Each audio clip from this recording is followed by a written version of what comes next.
Imagine trusting someone to help stop a crime and then learning they are the crime. For decades, the FBI has used informants, insiders, go-betweens, confidential sources. Some helped catch killers and break up plots, but some did the opposite. They lied, they pushed violence, or they used the FBI like a shield. Tonight, we follow 5 stories where the helper became the hazard, and the badge meant to control them wasn't strong enough. Let's start. The first story takes us to New York in the early 1990s, and it doesn't begin with a bomb. It begins with a tape recorder. The man holding it is Emad Salem, a former Egyptian army officer who agreed to get close to a small group of angry men around a radical cleric. Salem is not soft. He is blunt. He wants ground rules in writing. He wants to be paid. He records almost every important call and meeting he can. On those tapes, you hear worry, pride, panic, and a lot of confusion. Salem says he can help the FBI control a plot by steering the group into a sting that uses harmless materials.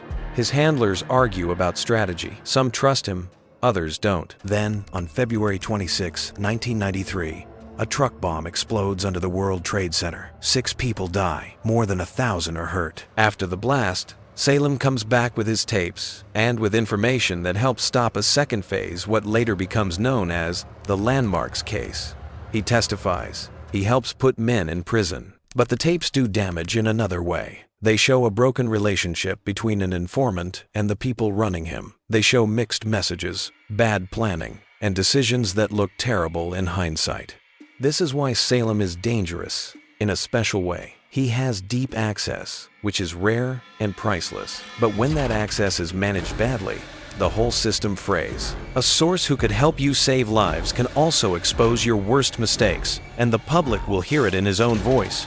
The lesson here is simple. If you choose to dance with someone who lives close to violence, you need firm steps. If you slip, the fall is hard. But danger doesn't always look like wires, timers, and a truck in a basement garage. Sometimes, danger is quiet. It speaks in a friendly voice and asks you to smile for the camera. Think about the most famous pictures of the civil rights era. The "I am a man" signs in Memphis, Dr. King walking with workers, crowds packed into churches and city streets. Many of those photos were taken by a man named Ernest Withers. He had the trust to stand inside rooms where history was being planned in whispers. People knew him. They waved him in. They did not lower their voices when he walked by with his camera. Decades later, files showed that Withers was also a confidential source for the FBI. He passed names. He passed phone lists. He passed notes from meetings and details about who was drifting away and who was rising. None of that looks like a gun, but it can be just as sharp. Trust is the shield of any movement. If trust breaks, the room gets smaller. Leaders stop sharing plans. People think twice before showing up. The chill is real, and it hurts momentum. Withers's photos gave hope to the country. His reports gave insight to the government. This is why he belongs on a list like this. He wasn't planting bombs. He was planting doubt. The harm is hard to measure, but easy to feel when you see fear spread from one face to the next. The danger here is the slow leak of confidence, drop by drop, until a group can't stand tall without looking over its shoulder. And then there are informants who are nothing like soft. They are wolves, and they do not hide the teeth. Gregory Scarpa Sr. was a hitman for the Colombo family in New York. He had a nickname, the Grim Reaper, and he earned it. For years, Scarpa gave the FBI tips that hurt his rivals. He knew who met where, who was weak, who was about to make a move. In return, he seemed to enjoy a strange kind of safety. He kept running crews. He kept making money. He kept ordering violence. Reports and later court battles raised a dark question. Did Scarpa get help from inside? Did leaks protect him while he fed just enough intel to stay useful? One case, against a former agent, fell apart in court, but the story did not fade. The public saw a pattern. When an informant is labeled too valuable, rules bend. When rules bend, bodies fall. Scarpa's danger is simple to understand and hard to stop. If you give a killer a hall pass because he helps you hit a bigger target, he will use the space you gave him. He will settle old scores. He will grow his legend. And every time he walks free after a crime, people start to think the badge is a costume. That loss of faith spreads farther than one case file. It makes every future case harder. It makes every future witness keep quiet.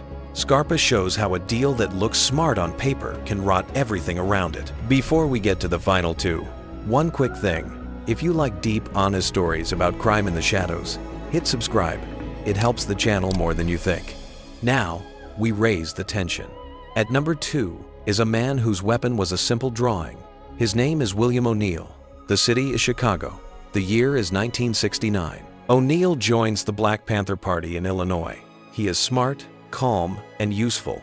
He rises fast and becomes head of security. People trust him with doors, keys, and floor plans. He passes those floor plans to the FBI. On one of them is a mark that shows where Fred Hampton, the chairman of the Illinois Panthers, sleeps. Just before dawn on December 4, police crash through the apartment. Shots ring out. Fred Hampton is killed in his bed next to his pregnant fiancée. It becomes one of the most painful moments of the era. Years later, O'Neill says he gave floor plans often, that he thought he was doing a job. But even he knows a map can do more than inform. A map can guide. It can turn a raid into an execution. It can turn a plan into a death. O'Neill's danger is not the kind that shows up on a crime scene tape. It starts much earlier, in the weeks and months, when trust is built and routines are learned. When the person who checks the door at night is also memorizing where you lay your head, the threat is total. Inside any group, the security guy is the last man you suspect. That is why he is the most dangerous when he is not on your side. The blast radius here is not a bomb. It's a hole in the belief that anyone in the room is real. After Hampton's death, fear and anger spread far beyond Chicago because everyone understood the message. If your floor plan is known, your future is known too. And now we reach number 1. To tell this last story, we go to Boston, where an Irish-American gangster used an informant deal like a crowbar to pry open a whole city. James Whitey Bulger ran the Winter Hill crew. He was ruthless and smart. He also fed information to the FBI about his rivals in the Italian mob. That sounds like a standard trade. It wasn't. Bulger didn't just cooperate, he steered. He learned who was wearing a wire. He learned when heat was coming. He learned which cases were moving and which were not. His main handler, an FBI agent named John Connolly, had grown up in the same neighborhood, lines blurred. Then they vanished. While the FBI hit the Italians, Bulger's world got bigger. Rivals were charged or vanished. Money flowed. People who might have talked stayed quiet or ended up dead. The badge that should have kept him in check became, in practice, a shield. When pressure finally rose in the 1990s, Bulger got a tip and ran. He stayed gone for 16 years, living by the beach in Santa Monica with guns and cash tucked inside the walls. He was caught in 2011, found guilty later, and killed in prison in 2018 after a transfer.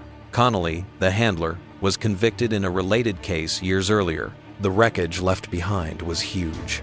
A field office's name in the mud, old cases reopened, and a city that had to ask itself how a gangster had turned the FBI into a tool. Bulger is the most dangerous because he didn't bend the system, he flipped it. He showed that if a source owns his handler, he owns the game. Every file becomes a weapon. Every raid becomes a favor. Every rumor becomes a warning he can use. And once the public sees that, the trust that holds up the justice system shakes in a way no press release can fix. So what do these 5 stories, taken together, really say?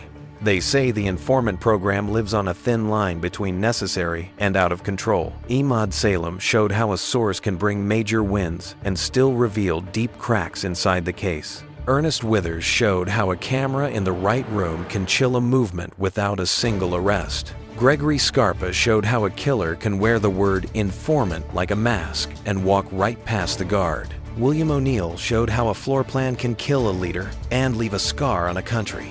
And Whitey Bulger showed how one deal, defended for years, can turn into a story that stains everyone who touched it. Here's the hard part. These are the cases we know.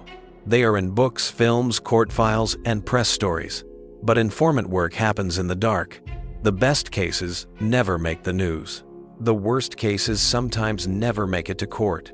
That means the true number of deals that went too far is higher than we think. The true number of handlers who thought they were in control until they weren't is higher too. If you stayed with me to the end, here's my ask. Share this with one person who still thinks every informant is a hero. Then tell me which world you want next. The espionage deals, the cartel turncoats, or the cyber moles who sell out whole networks for a bag of cash. Because in this space, the scariest threat isn't always the enemy across the street. Sometimes, it's the friend with a key to your door. And that's our story for tonight. Stay safe, stay curious, and I'll see you in the next one.